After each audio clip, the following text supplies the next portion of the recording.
Okay, so basically the topic we are going to discuss is very important, which is 1D or 2D array, and we will also discuss about the linear search as well. So हमने आज की class में जो बेटा बात शुरू करनी है,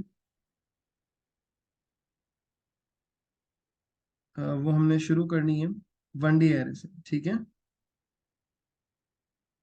और 1D array का जो कॉन्सेप्ट है वो ये होता है कि हमें डाटा को स्टोर करने के लिए हम यूज करते हैं। और 1D एरे को जरा मैं थोड़ा सा पहले आपको एक्सप्लेन करूंगा, या 1D एरे सिंपल एरे की पहले बात करेंगे कि एरे होता क्या है। तो सबसे पहले जो हमने कॉन्सेप्ट डिस्कस करना है कि एरे जो है वो इटसेल्फ होता क्या है, फिर हम जो है वो बात को आगे कंटिन्यू करेंगे। सो अगर मैं एरे की बात करूं बेटा, तो एरे जो होता है वो बेसिकली हमारे पास इसकी जो डेफिनेशन की जाती है वो की जाती है कि it is a collection of similar data type.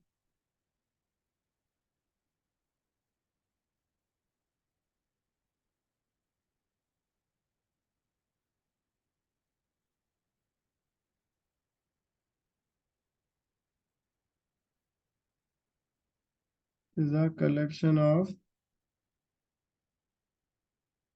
Similar data type, यानी कि ये बेसिकली है कि हमारे पास कलेक्शन है।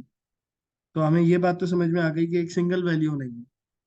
फिर इसके अलावा आप इसके साथ एक और पॉइंट भी मेंशन कर सकते हैं कि it is a data structure.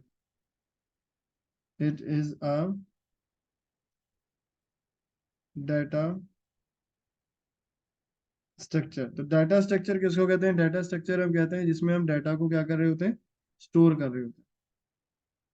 सही है। तो डाटा को स्टोर करने के लिए हम लोग जो है वो कॉन्सेप्ट ये वाला यूज करते हैं।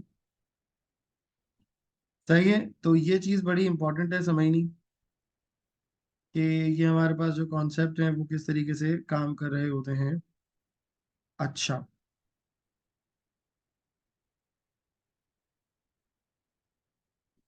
अब जरा बात को आगे लेके चलें बेटा। तो एरे दो तरह के होते हैं बेटा, एक कहलाता है 1D एरे और एक कहलाता है 2D एरे। तो लेट मी राइट कि टाइप्स ऑफ एरे जो हमारे सिलेबस में डिस्कस किए गए हैं वो क्या हैं, वो दो तरह के हैं बेटा। एक हमारे पास कहलाता है 1D एरे, और एक हमारे पास जो कॉन्सेप्ट है उसे हम नाम दे देते हैं 2D एरे। सही है। अच्छा, 1D और 2D एरे का जो कॉन्सेप्ट है वो इस तरीके से काम कर रहा है बेटा कि इसमें डायमेंशन इनको बोलते हैं हम, कि 1 डायमेंशन और 2 डायमेंशन। तो 1 डायमेंशन और 2 डायमेंशन का कॉन्सेप्ट को समझाने से पहले मैं आपको थोड़ा सा इसको मैं एक्सप्लेन कर देता हूँ कि 1 डायमेंशन और 2 डायमेंशन का जो कॉन्सेप्ट होता है वो होता क्या है। वो कॉन्सेप्ट इस तरह का होता है कि जब भी आप कंप्यूटर के अंदर डाटा को स्टोर करते हैं, तो अगर आप एक इंडेक्स से डाटा को स्टोर कर रहे हैं तो वो 1D एरे कहलाएगा, और अगर दो एड्रेसेस को यूज कर रहे हैं तो वो 2D एरे कहलाएगा। अगेन ये कॉन्सेप्ट अभी भी आपको इतना क्लियर नहीं हुआ होगा, तो उसके लिए मुझे थोड़ा सा पहले आपको एरे का समझाना पड़ेगा कि ये काम किस तरीके से करता है सिंपल वेरिएबल के कंपैरिजन में। तो सिंपल वेरिएबल की जब हम बात करते हैं, आप इसको इस तरह से समझ लो बेटा, कि जब हम एक सिंपल वेरिएबल की बात कर रहे होते हैं, तो आप इसको इस तरह से ले सकते हो कि लेट मी राइट हियर, कि अगर मैं बात करूं विदाउट एरे की, जैसे अगर हम बात कर रहे हैं without array,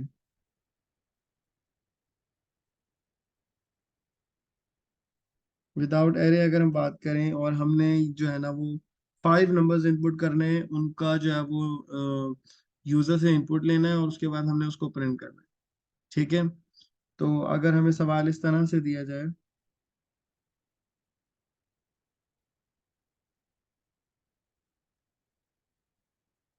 we have to write sudo code दैट define and store 5 numbers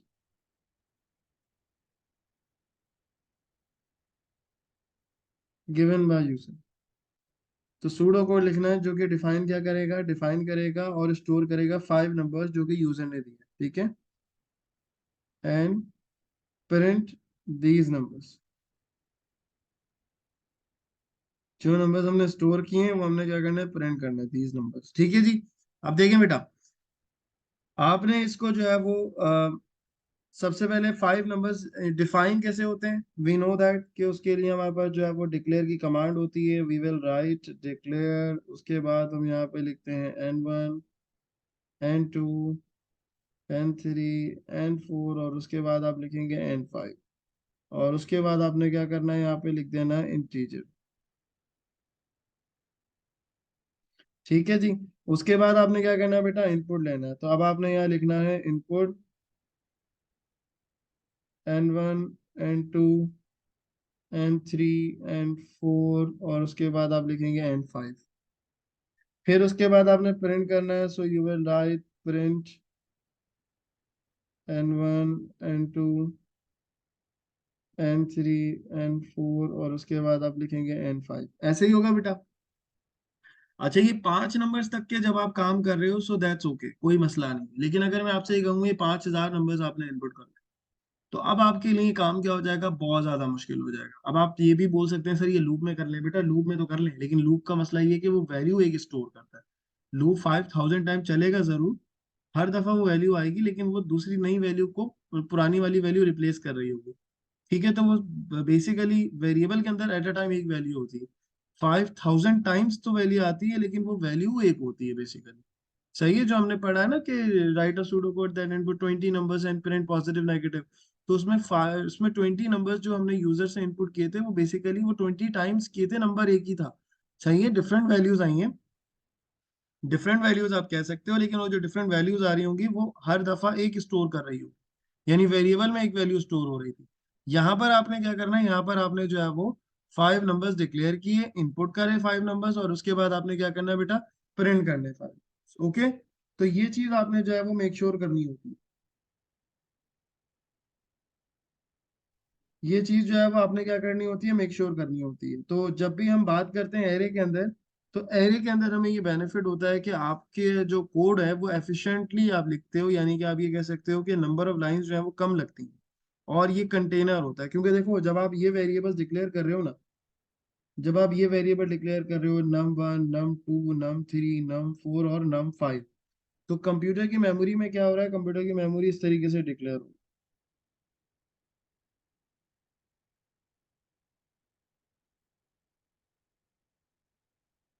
कि किसी जगह पे वो num1 रख देगा, किसी जगह पे वो num2 कर देगा, किसी जगह को वो num3 करेगा, किसी को 4 और किसी को 5 कर देगा, सही है। ये 5 नंबर जो है वो यूजर से हम क्या ले लेंगे, इनपुट कर ले, डिक्लेयर करेंगे, फिर इनपुट करेंगे और उसके बाद जो है वो हम प्रिंट करेंगे। तो ये चीज जो है ये बेसिकली हम लोग विदाउट एरे कर, लेकिन इसमें होगा क्या कि आपको हर वैल्यू जो चाहिए होगी, जैसे मिसाल के तौर पे num1 के अंदर यूजर ने 4 रखा, num5 के अंदर यूजर ने लेट सपोज 16 रख लिया, फिर 2 रख लिया, फिर 21 रख लिया, फिर 51 रख लिया। तो ये जो डिफरेंट वैल्यूज हैं आप इन्हें जब प्रिंट करोगे तो आपको लिखना पड़ेगा n1 n2 n3 n4 और n5। जब नहीं लिखोगे तो वो प्रिंट नहीं होगा, जितनी वैल्यूज आपने लिखनी है उतनी वैल्यूज आपकी प्रिंट हो रही है। तो ये चीज तो आपको समझ में आती है, ये हम करते रहे हैं इस तरह से काम।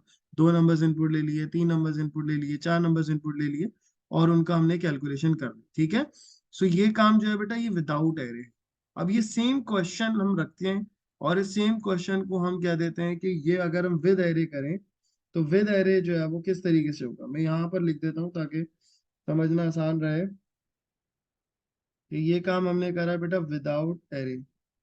अब अगर हम विद एरे करेंगे ये काम, तो विद एरे हम किस तरीके से ये काम कर सकते हैं। सो विद एरे जब हम ये काम करते हैं तो एरे को आपको डिक्लेयर करना पड़ता है, क्योंकि जब आप डिक्लेयर करोगे तो जैसे यहाँ पर डिक्लेरेशन इस तरह से हो रही थी कि अलग अलग डब्बों के अलग अलग नाम थे, समझ रहे हैं मेरी बात। 51 का नाम num2 था, 21 का num4 था, लेकिन एरे में क्या होता है, एरे में ये फायदा होता है बेटा हमारे पास कि आप जो है वो नाम एक रखते हो, इंडेक्सेस कर लेते हो उसको। अब वो कैसे होते हैं जरा इसको जरा समझना जरूरी है कि कैसे इंडेक्सेस जो है ये काम कर रहे हो। मिसाल के तौर पे मैंने ये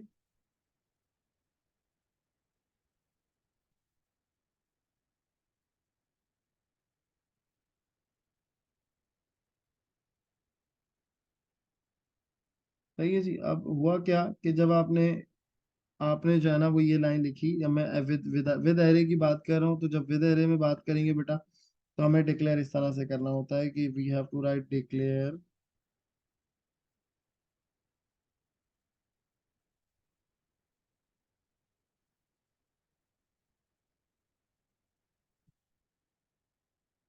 डिक्लेयर, और उसके बाद फिर हम ये इसको नाम ले लेते हैं नम, और उसके बाद फिर हम यहाँ पे बोल देते हैं एरे, और उसके बाद हम यहाँ पे उसको दे देते हैं रेंज 0 1 से 5, और ऑफ करके हम यहाँ क्या लिख देंगे, और ऑफ करके हम यहाँ लिख देंगे इंटीजर। अब ये मैं थोड़ा सा इसको एक्सप्लेन कर देता हूँ ताकि समझना आसान हो जाए, कि जब भी आप एरे डिक्लेयर करते हो तो ये जो नाम है नम, ये किसका नाम है, ये है एरे का नाम है। This is called array name. ये आपका सिंटेक्स हो गया। सिंटेक्स मतलब लाजमी लिखना। और उसके बाद फिर आपने यहाँ क्या दे दी बेटा, रेंज, यानी साइज ऑफ एरे, रेंज और साइज ऑफ एरे। और उसके बाद बेटा ये जो इंटीजर लिखा हुआ है, ये किसको डिफाइन कर रहा है, ये डिफाइन कर रहा है डाटा टाइप ऑफ एरे। क्योंकि सिमिलर डाटा टाइप डिफाइन होती है, ऐसा नहीं है कि एरे के अंदर 5 एलिमेंट है तो कोई इंटीजर है कोई स्ट्रिंग है, नहीं, आप स्ट्रिंग का डिफाइन करोगे या इंटीजर का डिफाइन करोगे। ठीक है। अच्छा, वेट करें बेटा। अच्छा, अब जरा बात को आगे लेके चलते हैं बेटा, यहाँ डिस्कशन नहीं करें, कोशिश करें कि जो है ना वो आप लोग बस यहाँ कंसंट्रेट करें और बातों पे ध्यान दें। अच्छा, अब आपने जब आपने ये वाली लाइन लिखी है बेटा, तो ये वाली लाइन लिखने से क्या हुआ, कंप्यूटर के अंदर जो है ये समझ लें एक तरह से मेमोरी नम, और उसके अंदर क्या हुआ कि आपके पास जो है वो ये 5 बॉक्सेस एलोकेट।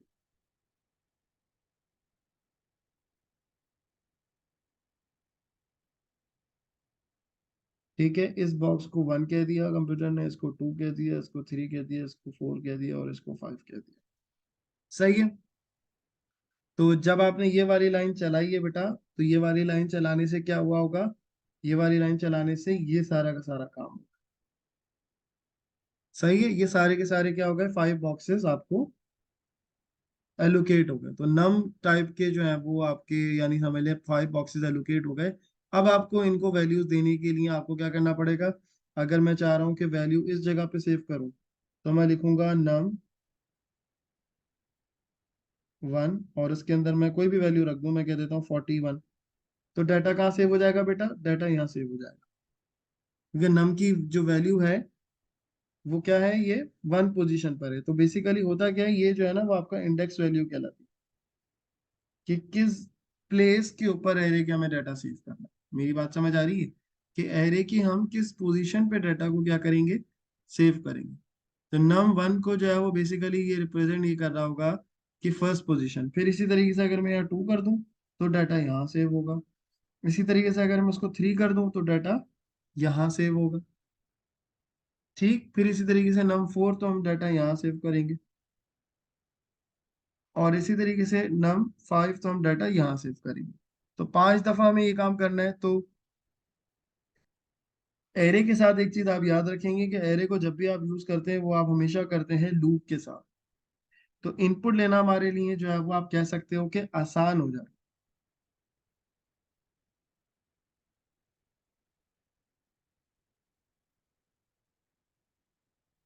हमारे लिए इनपुट लेना क्या हो जाता है बेटा, आसान हो जाता है।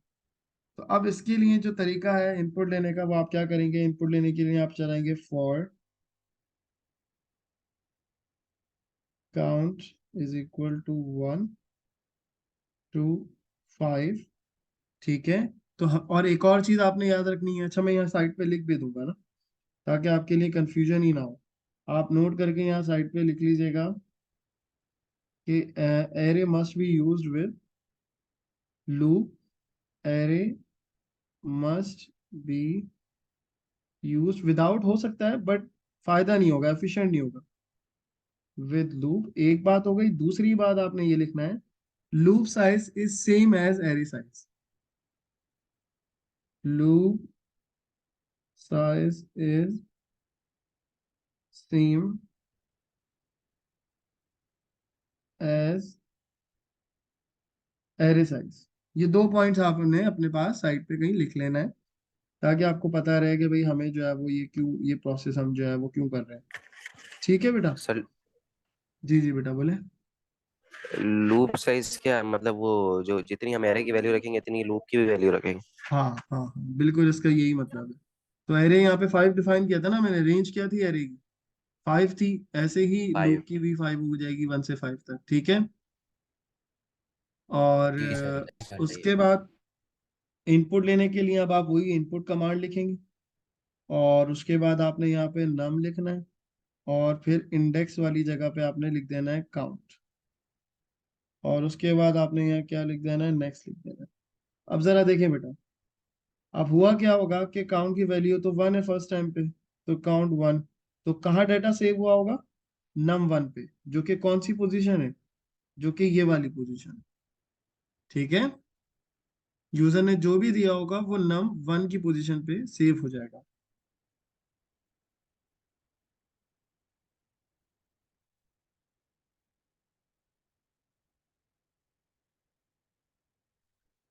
क्लियर है बेटा यहाँ तक बात? फिर इसी तरीके से जब काउंटर 2 होगा तो डाटा कहाँ सेव होगा? डाटा जो है वो इस पोजीशन के ऊपर आके सेव हो रहा होगा। फिर जब काउंट की वैल्यू जो है वो 3 होगी तो डाटा किस पोजीशन पे आके सेव होगा बेटा? थर्ड पोजीशन पे आके सेव होगा। फिर इसी तरीके से काउंट की वैल्यू जब 4 होगी तो डाटा कहाँ आके सेव होगा? यहाँ सेव होगा। फिर इसी तरह काउंट की वैल्यू 5 होगी तो डाटा कहाँ सेव होगा? इस जगह पे सेव हो रहा होगा। तो दैट्स हाउ जो है वो आप यूजर से वैल्यू लोगे इनपुट के थ्रू, और किस लोकेशन पे डाल दोगे बेटा? नम की काउंटिंग वाली पोजीशन पे। और काउंटिंग के अंदर क्या पड़ा हुआ होगा? काउंटिंग के अंदर डिफरेंट वैल्यूज पड़ी हुई होंगी। तो होपफुली ये वाली बात आपको जो है वो अब क्लियर हो गई होगी कि इनपुट आपने लूप एरे के अंदर किस तरह से लेना होता है। आपको अगर ये चीज क्लियर हो गई है तो फिर हम फर्दर आगे मूव कर सकते हैं। सर जी जी बोले। ओके, तो अब जो हमने बात करनी है वो बेसिकली हमने ये करनी है कि अब आउटपुट कैसे होगा। आउटपुट के लिए कोई बहुत बड़ा काम नहीं करना, आपने वही चीज को रिपीट कर लेना है। बस इनपुट की जगह पे आपने क्या लिख देना है? प्रिंट लिख देना है 1 to 5। और उसके बाद अब आपने इनपुट किया बेटा, सॉरी, इनपुट की जगह आपने क्या लिखा? प्रिंट लिखा यहाँ पे। ठीक है, you will write print over here. और उसके बाद आप यहाँ नम लिखेंगे, और अब आप यहाँ क्या मेंशन करेंगे बेटा? काउंट मेंशन कर देंगे। और उसके बाद क्या आ जाएगा यहाँ पे? नेक्स्ट आ जाएगा। ओके। तो अब ये जो तीन चीजें हुई हैं एरे के साथ, तो आपको ये चीज बड़ी क्लियर पता होनी चाहिए कि ये जो है वो हमारे पास, ये हमारे पास जो है वो डिक्लेरेशन है। ये जो है वो हमारे पास क्या है बेटा? इनपुट है। ठीक है? और ये जो है वो हमारे पास क्या है? प्रिंट है। तो आपको तीनों चीजें बड़ी क्लियर पता होनी चाहिए कि अगर हम एरे की बात कर रहे हैं, एरे से इनपुट कैसे होता है, एरे से आउटपुट कैसे होता है, और सॉरी, एरे को डिक्लेयर कैसे करते हैं। ठीक है? ये तीनों चीजें जो है वो हमें बड़ी क्लियर पता होनी चाहिए। तो बेटा प्रिंट वाले में सिर्फ इनपुट की कमांड की जगह बेटा प्रिंट लिखा है मैंने, इसमें और क्या लिखा है? इसमें कोई अलग से मैंने चीज लिखी है? जो काम प्रिंट का है, प्रिंट का काम तो वही रहेगा ना बेटा, कि स्क्रीन के ऊपर रिजल्ट डिस्प्ले होगा।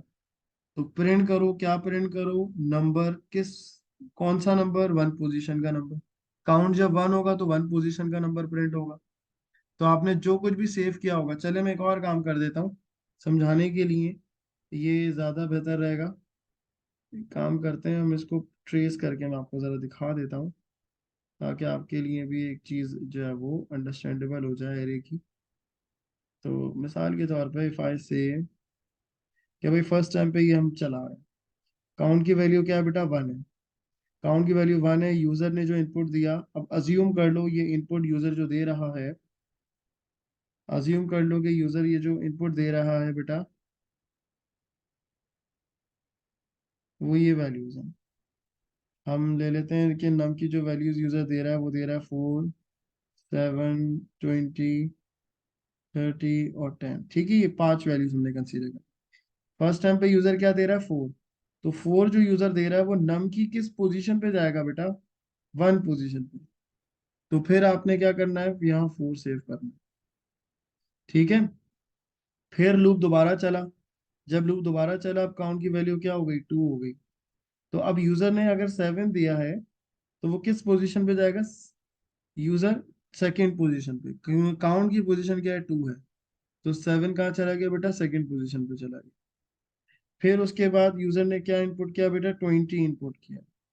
और काउंट की वैल्यू क्या हो चुकी होगी, 3 हो चुकी होगी। तो थर्ड पोजीशन के ऊपर जाएंगे और क्या सेव करेंगे, 20 सेव करेंगे।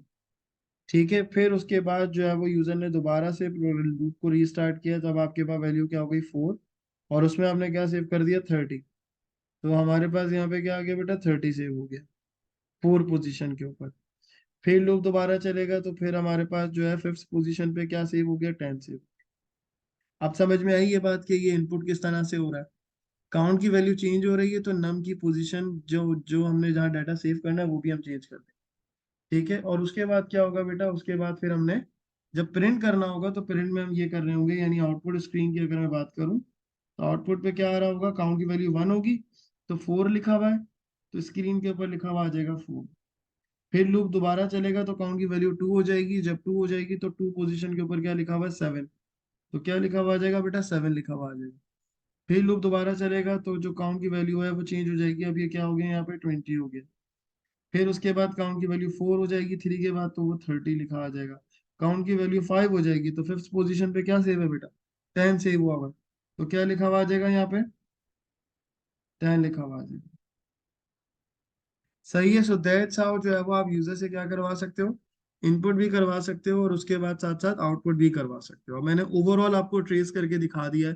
तो जिन बच्चों को थोड़ी बहुत कंफ्यूजन थी भी, तो वो होपफुली जो है वो अब आपको यहाँ पे क्लियर हो गई होगी। ठीक है, अब मैं काम ये करता हूँ कि आपको अभी मैं मीटिंग जो है वो रोक रहा हूँ। उसके बाद आप लोग रीज्वाइन करें। मैं यही वाला कोड आप लोगों को वाइल से भी करवाता हूँ, रिपीट से भी करवाता हूँ, ताकि आपको जो है वो एरे का कॉन्सेप्ट प्रॉपर क्लियर हो जाए। सही है जी। सब लोग बेटा फौरन ज्वाइन कर लीजिएगा आफ्टर